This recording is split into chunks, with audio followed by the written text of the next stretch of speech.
नोएडा में twin tower जमींदोज किए जा चुके हैं। सुपरटेक ग्रुप पर नियमों के उल्लंघन के आरोप लगे थे और इसी पर बातचीत करने के लिए सुपरटेक ग्रुप के सीएमडी आर.के. अरोड़ा जी हमारे साथ बातचीत करने के लिए हैं। अरोड़ा जी, न्यूज 18 में स्वागत है आपका। सबसे बड़ी बात यह है कि ट्विन टावर को बताया गया कि नियमों का उल्लंघन करके टावर बनाए गए थे और उसके बाद इन टावर को जमींदोज कर दिया गया। कहां गलती हो गई आपसे? देखिए, सबसे पहले मैं ये आपका डाउट क्लियर करना चाहता हूं कि जी इसके अंदर कहीं भी नियमों का उल्लंघन नहीं किया। मैं पूरी थोड़ा सा डिटेल में आपको समझाना चाहूँगा कि 2005 में लगभग 15 एकड़ मतलब टोटल मिला के 54,000 मीटर था का एक अलॉटमेंट, प्लाट का एक अलॉटमेंट ग्रुप हाउसिंग के डेवलपमेंट के लिए नोएडा अथॉरिटी ने किया था। उसके बाद हमने इसको प्लानिंग किया बिल्डिंग बनाने के लिए। तो बिल्डिंग को इस टोटल प्रोजेक्ट के ऊपर 2 फेज में हमने प्लानिंग किया कि पहले हम 15 टावर बनाएंगे और फिर 2 टावर बनाएंगे।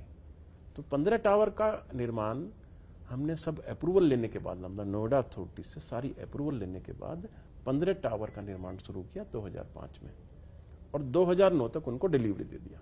तो 2009 तक उन 15 टावर का कंप्लीशन लेकर और हम लोगों को डिलीवरी दे दिया। लगभग 660 मकान हम लोगों ने बनाए थे और वो उनको डिलीवरी दे दिया था। जो बैलेंस पार्ट का एरिया था लगभग 3 एकड़, उसके ऊपर 2 टावर पहले से ही प्लान्ड थे हमारे। तो 2 टावर का हमने काम शुरू कर दिया उसके बाद।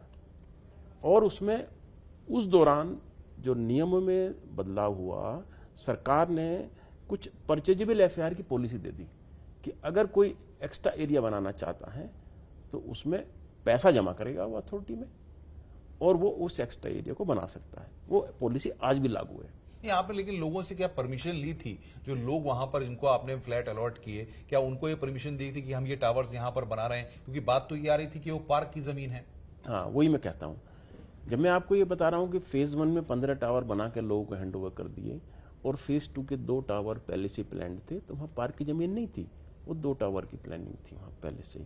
तो 2 टावर के प्लान का रिवीजन जब हमने कराया सरकार की नोटिफिकेशन के बाद, परचेजेबल एफआईआर की पॉलिसी आने के बाद, उसके बाद हमने उसको जो परचेजेबल एफआईआर की कॉस्ट सरकार को पे किया, नोएडा अथॉरिटी को पे किया और हमारी अप्रूवल मिली। तो उस दौरान कोई भी परमिशन लेने का कोई नियम नहीं था नोएडा अथॉरिटी के लिए, क्योंकि नियम ही 2014 में लागू हुआ है वो। तो उस नियम के ना होने की वजह से तो नोएडा अथॉरिटी कंसेंट लेती है, जो आज ले रही है। मतलब 2014 के बाद, मतलब इसका निर्णय आने के बाद नोएडा अथॉरिटी ने उस नियम को अडॉप्ट किया है। तो जब नियम ही नहीं होगा अथॉरिटी के पास तो परमिशन कौन लेगा? तो उस दौरान जितनी भी बिल्डिंग बनी 2009 से लेकर 2014 तक जितनी भी अप्रूवल हुई, उसमें नियम के मुताबिक किसी में भी कंसर्न लेने का कोई प्राविधान नहीं। लेकिन सवाल ये होता है, 2009 में आपने इस ट्विन टावर को बनाने का पूरा प्रोसेस स्टार्ट किया, 2014 तक आप बना पाए और उसके बाद से अदालती लड़ाई शुरू हो गई। क्या आप अदालत को अपने फैक्ट्स को कन्वे नहीं कर पाए या नोएडा अथॉरिटी में जो ऑफिसर्स थे उन्होंने आपको कोऑपरेट नहीं किया, जिसके चलते ये लड़ाई इस तरह से आ गई कि अंत में आके ट्विन टावर को जमींदोज करना पड़ा? देखिए, जब ये मामला माननीय हाईकोर्ट में गया तो उस टाइम पर अप्रूवल सब हमने सबमिट करी और नोएडा अथॉरिटी ने भी सबमिट की। नोएडा अथॉरिटी भी उसमें पार्टी थी कि किस तरह से अप्रूवल दी गई। तो नोएडा अथॉरिटी के एफिडेविट के ऊपर हाई कोर्ट में ये सबमिट किया गया कि इसके अंदर सब बिल्डिंग का अप्रूवल नियमानुसार किया गया है, उसके अप्रूवल में कोई अनदेखी नहीं करी गई है और बिल्डिंग का निर्माण भी एज पर बिल्डिंग बायलॉज किया गया है, एज पर अप्रूव्ड प्लान किया गया, उसके अंदर भी कोई वायलेशन नहीं है। लेकिन अपार्टमेंट एक्ट चूंकि अथॉरिटी ने अडॉप्ट नहीं किया था, उसके ऊपर ये हमारा अगेंस्ट जजमेंट हुआ, क्योंकि अपार्टमेंट अथॉरिटी को अडॉप्ट करना था, हमको नहीं। क्योंकि अथॉरिटी में जब कोई नक्शा पास कराना जाएगा तो उस अपार्टमेंट एक्ट के हिसाब से वो उसकी कंसेंट मांगेंगे। तो वो कंसेंट मांगने का जो इन्होंने स्टार्ट किया वो 2014 के बाद शुरू किया था। तो उस दौरान उनके पास कोई अडॉप्शन नहीं होने की वजह से उन्होंने किसी भी डेवलपर से कोई कंसेंट नहीं मांगी जाती थी। तो आप मान रहे हैं कि अथॉरिटी की गलती या अथॉरिटी ने जो मिसगाइड किया, आपको एक धोखा दिया, उसका खामियाजा कहीं ना कहीं आपको भुगतना पड़ा है? देखिए, अथॉरिटी ने धोखा की तो मैं नहीं कह सकता हूं बात, लेकिन अथॉरिटी ने जो प्लान अप्रूव किए वो as per the building regulation किए हैं, तो उसमें कहीं धोखाधड़ी नहीं है। क्योंकि आप, मैं कहूंगा कि 1 और 1 2 ही होते हैं, 1 और 1 11 तो नहीं हो सकते हैं।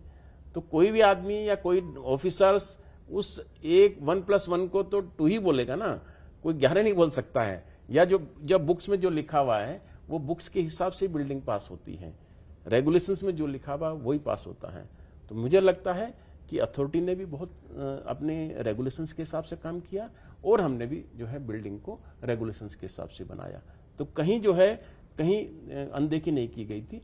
लेकिन कोर्ट तो मान रही है इस चीज को, कोर्ट तो आपको भी मान रही है, नोएडा अथॉरिटी को भी मान रही है, आप दोनों उसमें पार्टी हैं। नोएडा अथॉरिटी की भूमिका पर भी सवाल खड़े किए गए और आपके तो दोनों टावरों को इसीलिए गिराया गया। मैं उसी में बात कर रहा हूं कि माननीय कोर्ट ने यह बोला कि अपार्टमेंट एक्ट का उल्लंघन कर दिया, अपार्टमेंट एक्ट का उल्लंघन किया, इसलिए जो है ये बिल्डिंग को तोड़ दिया जाना चाहिए। कोर्ट ने यह माना कि जब बिल्डिंग का अप्रूवल दिया गया नोएडा अथॉरिटी द्वारा, उस टाइम पर जो है हमें अपार्टमेंट एक्ट के मुताबिक एग्जिस्टिंग अलॉटी जो 15 टावर के अलॉटीज हैं उनसे कंसेंट लेनी चाहिए थी।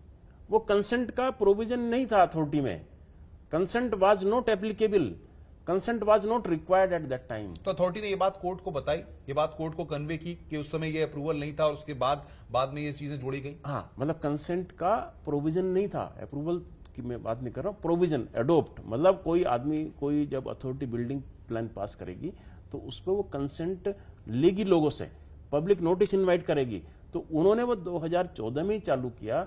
नोएडा अथॉरिटी ने बात रखी अपनी कोर्ट के सामने कि जी हम अब इसको, इस एक्ट को अब अडॉप्ट कर रहे हैं।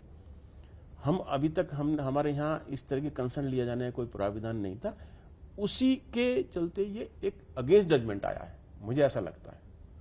तो अदालत से तो जाहिर तौर पर आपको निराशा ही हाथ लगी इस पूरे मामले पर, क्योंकि टावर्स गिराए जा चुके हैं। इस दौरान क्या जो लोग थे आसपास के या जो आरडब्ल्यूएस के लोग थे उनसे आपका कोई इंटरेक्शन इस दौरान हुआ था? देखिए, जहाँ तक क्योंकि आरडब्ल्यू ने ही ये केस फाइल किया था हाई कोर्ट में, उसके जब अगेंस्ट ऑर्डर आ गया तो हमने उसको एसएलपी फाइल की, सुप्रीम कोर्ट में एसएलपी फाइल की कि जी हमारी जो टावर थे, ट्विन टावर, ये ड्यूली अप्रूव्ड थे अथॉरिटी से और इसके अंदर कोई भी वायलेशन नहीं था। और नोएडा अथॉरिटी ने भी एसएलपी फाइल करी थी, क्योंकि नोएडा अथॉरिटी पार्टी थी कि उन्होंने भी ये बोला था कि approval as per the building regulations की गई है, कहीं भी वायलेशन नहीं हुआ है। तो मेरा सिर्फ एक ही कहना है, क्योंकि जब माननीय सुप्रीम कोर्ट ने एक आदेश दे दिया कि बिल्डिंग को तोड़ दो, हमने उसको पालन कर लिया है, लोगों को रिफंड कर दिया है। मतलब ट्विन टावर में जो लोग हमारे होम बायर थे उनको पैसा वापस कर दिया है, उनको ब्याज भी दे दिया है। तोड़ने के लिए हमको डायरेक्शंस किया गया था इसको सेफ डिमोलिशन किया जाए। हमने एक अच्छी एजेंसी लगाकर, एक्सपर्ट एजेंसी लगाकर अपने खर्चे पर 17.5 करोड़ रुपए हमने उनको पे किया और अपने खर्चे पर सेफ डिमोलिशन करा दिया है। सर, लेकिन अभी भी ये बात आ रही है कि डिमोलिशन हो गया, लेकिन जिन लोगों ने इसमें इन्वेस्ट किया था, कुल कितने लोग थे, कितनों का पैसा आपने वापस किया? क्या अभी भी कुछ लोग बचे हुए हैं इसमें? 95% लोगों को पैसा वापस किया जा चुका है, उनका इंटरेस्ट भी दिया जा चुका है। जो लोग इसमें मतलब माननीय सुप्रीम कोर्ट ने जो इंटरेस्ट रेट डिफाइन किया था उस रेट को पे भी कर दिया गया है। कुछ लोग ऐसे हैं जो लोग आ रहे हैं, हम उनको पे कर रहे हैं। मतलब आप कहते हैं न्यूज 18 पर कि अभी भी जो लोग हैं जिनके पैसे बचे हुए हैं वो आ सकते हैं, पैसे ले सकते हैं? हाँ, जो कोई आएगा तो हम पैसे देंगे। बाकी हमारी तरफ से लगभग 95% लोगों का भुगतान पूर्ण रूप से किया जा चुका है। नोएडा अथॉरिटी की भूमिका पर सवाल खड़े हुए, कोर्ट ने खुद सवाल खड़े किए कि भ्रष्टाचार की बू आती है तमाम तरह से नोएडा अथॉरिटी के। इतने साल का आपका लंबा अनुभव है, 40 साल से लगभग आप इस रियल एस्टेट के कारोबार में हैं। नोएडा अथॉरिटी की जो भूमिका है, आपने इतने प्रोजेक्ट्स पास कराए हैं, आपको लगता है कि जो ऑफिसर्स रहे पूर्व में, उन्होंने आपको कहीं ना कहीं वो दिशा नहीं दिखाई जो कि अगर प्रोजेक्ट्स बचाए जा सकते थे या अथॉरिटीज में जो भ्रष्टाचार या करप्शन जो होता है वो खत्म हो सकता था? देखिए, इस मामले में मैं थोड़ा सा बताना चाहूँगा कि हम लोग ने 40 सालों से रियल एस्टेट में काम करते हैं। पहले दूसरी अथॉरिटी में काम कर रहे थे, इससे पहले हम मेरठ डेवलपमेंट अथॉरिटी में काम किया, फिर हमने गाजियाबाद डेवलपमेंट अथॉरिटी में काम किया, फिर हमने गुड़गांव डेवलपमेंट अथॉरिटी में भी काम किया है, नोएडा में भी काम किया, ग्रेटर नोएडा में भी काम किया, यमुना में भी काम किया। तो सभी डेवलपमेंट अथॉरिटी से हमको नक्शे अप्रूव कराने होते हैं, और नक्शे अप्रूव करने का एक प्रोसीजर होता है, एक रूल्स होता है, एक बायलॉज होते हैं। बायलॉज में चीज़ें लिखी होती हैं कि कितनी बड़ी बिल्डिंग बना सकते हो, कितना एफआर मिल सकता है, कितनी डेंसिटी होगी, कितने टाइम में प्रोजेक्ट पूरा करना होगा, कितने बड़े फ्लैट बन सकते हैं।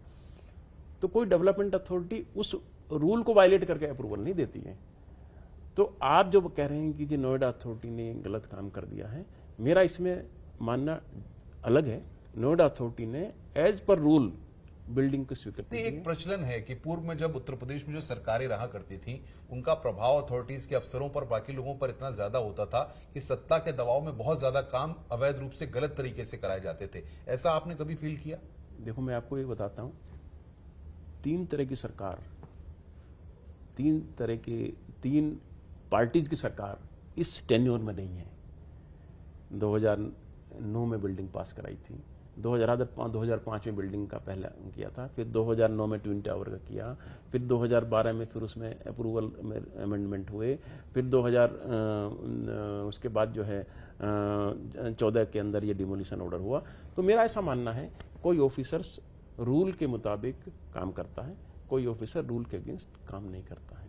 तो कोई किसी तरह का जो है इसके अंदर जो आप कह रहे हो ना भ्रष्टाचार, कोई किसी तरह का भ्रष्टाचार नहीं है, क्योंकि रूल के मुताबिक ही बिल्डिंग बनती है और रूल के मुताबिक ही जो है नक्शे पास होते हैं। इसके अंदर कोई डेविएशन नहीं होता। लेकिन सवाल और आज एक मिनट, आज के इसमें अप्रूवल्स में कि केवल सुपरटेक का नक्शा पास नहीं हुआ है, हजारों डेवलपर के पास हुए हैं और इसी रूल के तहत पास हुए हैं। आज भी बिल्डिंग खड़ी है, नोएडा में भी खड़ी है, ग्रेटर नोएडा में भी खड़ी है, और यहीं नहीं पूरे हिंदुस्तान में खड़ी है। और एक ही रूल है, डिस्टेंस, दोनों बिल्डिंगों के बीच का डिस्टेंस का भी उसमें लिखा हुआ है, फायर नॉर्म्स के मुताबिक कितना गैप होना चाहिए वो भी इसके अंदर लिखा हुआ है। तो कहीं कोई इसके अंदर डेविएशन नहीं। बहुत सारे ऑफिसर्स के लेकर के इसमें जांच भी हो रही है और बकायदा जो है 2021 में मुकदमा भी दर्ज हुआ है। जो उस समय के सीईओ रहे उनको भी सवालों के घेरे में खड़ा किया गया है। आपका भी इंटरेक्शन इन तमाम लोगों से इस दौरान हुआ होगा जब ये अदालती पूरा प्रोसेस चल रहा था। क्या कुछ बातचीत हुई क्या अथॉरिटी के लेवल पर या आपके लेवल पर कोई चीजें सुधारने की या सही करने की कोशिश हुई? मैं समझता हूं कि जांच हो रही है, तो जांच के बाद दूध का दूध पानी का पानी हो जाएगा कि रूल क्या थे और अप्रूवल क्या मिली। उसमें तो कोई छुपाव होगा ही नहीं। तो कोई इसके अंदर कहीं मतलब बिल्डिंग बायलॉज का कहीं भी इसके अंदर मतलब विवाद नहीं है। जहाँ तक मैं समझता हूँ रूल के मुताबिक बिल्डिंग पास हुई भी है, रूल के मुताबिक ऑफिसर्स ने बिल्डिंग पास करी है, नोएडा अथॉरिटी ने सही बिल्डिंग पास करी है और सही बिल्डिंग बनी है। मेरा तो सिर्फ इतना ही मानना है। और साथ साथ मैं आपको ये भी बताना चाहता हूँ, हम लोग 40 साल से काम कर रहे हैं और 40 सालों में हमने लगभग 70,000 डिलीवरी लोगों को कर रखी है, 70,000 मकान लोगों को दे रखे हैं। बिकॉज एक द ट्रस्ट, अप्रूवल ठीक आएगी, बिल्डिंग ठीक बनेगी, डिलीवरी ठीक होगी, तो आज ट्रस्ट फैक्टर है ना उन लोगों का। तभी तो जो है लोग ये जो इंसिडेंट हुआ ट्विन टावर का, ये आपकी छवि पर एक बड़ा दाग छोड़ के जा रहा है, आपको ऐसा नहीं लगता? मैं यही चीज कहना चाहता हूं कि जिन लोगों ने हमारे पास विश्वास किया और 70,000 लोग जो आज हमारे साथ जुड़े हुए हैं, मैं उनको एक विश्वास दिलाना चाहता हूं कि आगे आने वाले जो हमारे प्रोजेक्ट्स हैं या जो डिलीवरी हमको देनी है, लगभग 20,000 घर की और डिलीवरी देनी है, तो उन सब डिलीवरी को टाइमली दिया जाएगा। सारे कंस्ट्रक्शन टाइमली पूरे होंगे। सब जगह के सभी प्रोजेक्ट के ऊपर काम चल रहा है। इस डिमोलिशन का, इस जजमेंट का किसी भी ऑनगोइंग प्रोजेक्ट के ऊपर कोई असर नहीं पड़ेगा। सर, नोएडा अथॉरिटी भी इसमें पार्टी है, आपकी भी सुपरटेक इसमें पार्टी है। अब टावर गिर चुके हैं, अब जाहिर तौर में मलबा हटाना है, इस सब की कंप्लायंस की रिपोर्ट जो है सुप्रीम कोर्ट को आपको देनी होगी। कब तक ये रिपोर्ट देंगे और क्या लगता है कि मलबे को हटाने के लिए और कितना वक्त लग जाएगा? देखिए, हम लोगों ने एक एजेंसी हायर करी थी, जो मैंने अभी आपको बताया, एडिफिस इंजीनियरिंग। उनको सेफ डिमोलिशन का काम था, उनके पास मलबा हटाने का काम था और उसको लेबलिंग ड्रेसिंग करके RWO को हैंड ओवर तक का काम था। साथ साथ ये भी उनको जिम्मेदारी दी गई थी कि आसपास की बिल्डिंगों को बीमा करा कर रखेंगे, इंश्योरेंस करा कर रखेंगे। उन्होंने इंश्योरेंस भी कराया है। वहाँ कोई एक अच्छी खबर ये है कि किसी तरह का कोई नुकसान एडजॉइनिंग बिल्डिंग को नहीं हुआ है। तो ये मलबा हटाने का काम भी वो लोग करेंगे और उन्होंने 3 महीने का टाइम अभी इसमें मांगा हुआ है, कॉन्ट्रैक्ट में लिखा हुआ उनके। मुझे लगता है कि 3 महीने के अंदर अंदर वो बिल्डिंग को पूरी तरह से साफ करके और वहाँ की आरडब्ल्यू को हैंड ओवर कर देंगे। सर, सबसे बड़ी बात यह है कि बहुत सारे लोग ये भी कह रहे थे कि गाये बगाए जब सोशल मीडिया और तमाम जगहों पे चर्चा होती है कि ट्विन टावर्स को नहीं गिराया जाना चाहिए था, यहाँ पर अस्पताल बना देना चाहिए था, या जिन लोगों ने इसमें फ्लैट खरीदे सुपरटेक को इनको ये फ्लैट दे देने चाहिए थे, या कुछ और स्कीम्स लेकर के कुछ ऐसा कोर्ट के सामने रखना चाहिए था। कोई ऐसी कोशिश हुई, कोई कोशिश की गई? देखिए, ये तो ऑर्डर माननीय सुप्रीम कोर्ट का ऑर्डर है कि इसको तोड़ा जाए, बट हमने कोशिश करी थी कि इस बिल्डिंग को अगर तोड़ने की बजाय किसी एक ऐसी सोशल मतलब उसको दे दिया जाए कि जिसमें हम अस्पताल बना दें, एक जो है एक हम इसके अंदर कुछ आर्मी वेलफेयर एसोसिएशन को देखें। We have tried but we could not succeed, हम आगे सक्सीड नहीं हो पाए, इस वजह से माननीय न्यायालय के आदेश अनुसार उस बिल्डिंग को तोड़ना पड़ा। सर, 40 साल का लंबा अनुभव है आपका और कई इमारतें, कई बड़े प्रोजेक्ट्स आप लीड कर चुके हैं। बताया आपने कि जब ये इमारत गिरी तो आप रात भर सो नहीं पाए, काफी मन दुखी भी था। जब वो दृश्य आपने देखा होगा कि आपके मेहनत करके जिस तरीके से ट्विन टावर्स को खड़ा किया, वो ताश के पत्तों की तरह तराशाई हो गए, कितना दुख हुआ? देखिए, ये देखना बहुत मुश्किल था मेरे लिए, क्योंकि एक हम लोग मतलब 40 सालों से इसमें काम को कर रहे हैं, और एक वो बिल्डिंग जिसके लिए हमने दिन रात मेहनत करके लाखों लोगों के रोजगार पे करके और अपने सामने सुपरविजन करके हमने तैयार करी, वो बहुत ही पेनफुल रहा था। तो उसकी वजह से रात भर मैं बिल्कुल ये फैक्ट है कि सो नहीं पाया और नींद नहीं आई, और ऊपर वाले से यही दुआ करता रहा कि एटलीस्ट बिल्डिंग तो गिर रही है लेकिन अब एडजॉइनिंग स्ट्रक्चर को किसी को नुकसान ना हो। और ऊपर वाले ने बात हमारी एक्चुअली ऊपर वाले के आशीर्वाद से, ब्लेसिंग से वो बिल्डिंग को सेफली गिरा दिया गया और माननीय सुप्रीम कोर्ट के आदेशों का पालन हम कर पाए। बताया जा रहा था कि घर परिवार के लोग जो आपके इस दौरान आपके आसपास थे, उनसे भी आपने कुछ देर तक बात नहीं की, मन थोड़ा रुआसा सा आपका हो गया था, जैसा घर के लोग बता रहे हैं। नहीं, ये तो देखिए फैक्ट है, क्योंकि एक इतना बड़ा मतलब एक इंसिडेंट जो हमारी लाइफ में हमने कभी सोचा भी नहीं था कि इतना बड़ा एक इंसिडेंट भी होगा। अपनी बनाई हुई बिल्डिंग को अपने आप ही तोड़ना पड़ेगा, कभी हमने सोचा नहीं था, लेकिन ये माननीय न्यायालय का आदेश था, हमको वो पूरा करना पड़ा और हमने उसको पूरा टाइमली एज पर आदेशों के अनुसार उसको पूरा किया। सर, अब उस मलबे को हटने के बाद क्या सुपरटेक वहां पर कुछ बनाएगा, कुछ करेगा, या जैसी स्थिति रहेगी वैसी रहेगी? देखिए, वो लैंड के ऊपर डिस्प्यूट नहीं है कोई। लैंड तो अथॉरिटी ने हमको दिया था बिल्डिंग बनाने के लिए ही। जो बिल्डिंग बनी उसके अंदर जो मतलब क्वेश्चन मार्क लगे कि कंसेंट नहीं ली गई या जो है बिल्डिंग का डिस्टेंस कम कर दिया है, तो एज पर रूल जो अथॉरिटी परमिट करेगी वो हम करेंगे। लैंड तो लैंड ही बिलोंग्स टू अस, लैंड के ओनर तो क्या अगर आरडब्ल्यू या बाकी लोग वहां पर कहते हैं कि सुपरटेक वहां पर पार्क बना के दे या दे, तो इस दिशा में आप कोशिश करेंगे? नहीं, वो जैसे भी आरडब्ल्यू के साथ और अथॉरिटी के साथ बैठ के बात करेंगे, कोई जैसे भी उनके सेटिस्फेक्शन के हिसाब से रास्ता निकलता है वो पूरा करेंगे। सर, क्या लगता है आपको, जिस तरीके से पूरा मामला हुआ, ट्विन टावर्स जमींदोज हो गए, अब जो आगे का आपके प्लान्स हैं, जहां जहां आप कर रहे हैं, कुछ सबक मिल रहा है आपको कि हमें ये गलती नहीं करनी है, या अथॉरिटी पर ज्यादा भरोसा नहीं करना है, या कुछ अफसरों पर ज्यादा भरोसा नहीं करना है, किसी को अपना विश्वास पात्र नहीं बनाना है, या गलत रास्तों के जरिए आगे नहीं जाना है, ऐसा कुछ सबक मिल रहा है आपको? देखिए, हमारे इसमें 2 पार्टीज होती हैं, हमेशा 3 पार्टी होती हैं हम लोग। एक हम एज ए डेवलपर, दूसरा सैंक्शनिंग अथॉरिटी और तीसरा होम बायर। जहां तक अप्रूवल का बात है, अगर हम कोई प्लाट लेकर उस पर अप्रूवल कराते हैं तो अप्रूवल तो अथॉरिटी ही करती है। तो मैं नहीं समझता कि अथॉरिटी की अप्रूवल के ऊपर कोई क्वेश्चन मार्क होना चाहिए, क्योंकि अगर अप्रूवल हो गई वही सबसे बड़ी चीज है। आज अप्रूवल होने के बाद अगर आपको घर लेना होगा तो तभी आप मेरे पास घर से लेंगे जब मैं आपको अप्रूवल दिखाऊंगा, और अप्रूवल होने के बाद अगर मैंने कुछ पर बैंक से फाइनेंस कराना होगा तभी वो मुझे बैंक फाइनेंस भी देंगे, आपको भी होम लोन तभी मिलेगा। तो अप्रूवल के ऊपर क्वेश्चन मार्क नहीं लगना चाहिए, ये मेरा एक ऐसा सोच है। दूसरा, जहां तक हमारे होम बायर हैं, जहां हम जिन लोगों को घर सेल कर रहे हैं, हमको एक ट्रांसपेरेंसी उनके साथ रखनी चाहिए। देखो साहब, ये हमारे पास अप्रूवल्स हैं, ये हमारे पास जो लैंड ओनर के हमारे अपने डॉक्यूमेंट है, और ये हमारा आज जो नया चीज है ये हमारा रेरा का रजिस्ट्रेशन है। 3 चीजें होने के बाद पूरी ट्रांसपेरेंसी के साथ अगर हम प्रोजेक्ट को लॉन्च करते हैं तो मेरा यही एक मैसेज रहेगा अपने सभी स्टेक होल्डर के लिए कि हमको एक ट्रांसपेरेंसी के साथ, होम बायर्स के साथ एक ट्रांसपेरेंसी के साथ काम करना चाहिए। सर, एक बड़ी सोशल चर्चा थी कि ट्विन टावर तो गिरे लेकिन आरके अरोड़ा भी अंदर से टूट चुके हैं, क्या इस बात में कुछ सच्चाई है? देखिए, यह बहुत ही पेनफुल है हमारे लिए, क्योंकि खास तौर से मेरे लिए, मैंने तो उस बिल्डिंग को खड़े होकर तैयार कराया था, तो एक बहुत पेनफुल रहा है और कोशिश करेंगे इसमें से बाहर निकलने के लिए। तो आपने सुना किस तरीके से सुपरटेक ग्रुप के सीएमडी आरके अरोड़ा जी बेबाक तरीके से हमसे बातचीत कर रहे थे न्यूज 18 से। उन्होंने कहा कि जाहिर तौर पर बड़ा दुख है और वो रात भर सोए भी नहीं थे जब ट्विन टावर गिरने वाले थे, और उन्होंने क्योंकि मेहनत करके खुद खड़े होकर के वहां पर इन ट्विन टावर्स को तैयार कराया था और उन्होंने कुछ सपने संजोए थे, लेकिन क्योंकि अदालत का आदेश था इसलिए इन ट्विन टावर्स को गिराया गया है। वो कह रहे हैं कि हमारे ग्रुप की तरफ से, हमारी तरफ से नियमों में कोई भी उल्लंघन नहीं किया गया, कोई भी गलती नहीं की गई, लेकिन जाहिर तौर पर यह पूरा वाकया एक बहुत बड़ा सबक उन्हें देकर जा रहा है।